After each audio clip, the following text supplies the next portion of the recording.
Weren't you just terrible at school? I was dyslexic. I had no understanding of schoolwork whatsoever. I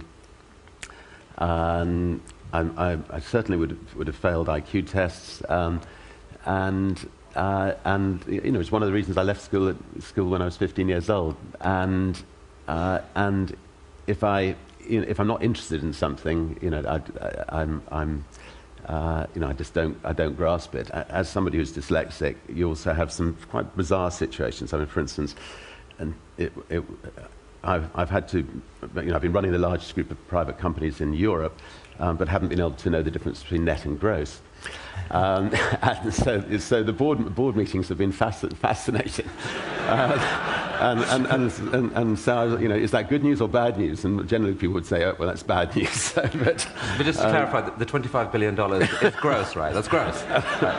Well, I hope it's net, actually, having fun. I've got it right. No, trust me, it's gross. No,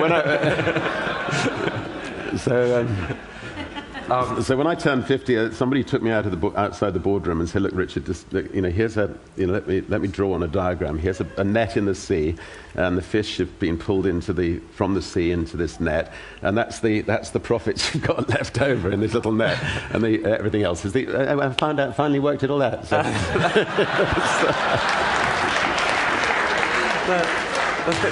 But I mean, at school, so as well as being, you know, doing pretty miserably academically, but you were also like the captain of the cricket and football team. So you were kind of you're a natural leader, and but just a bit of were you a rebel then, or how would you?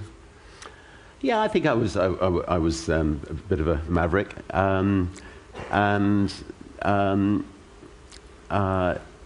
I was fortunately good at sport, and so that at least I had something to excel at still.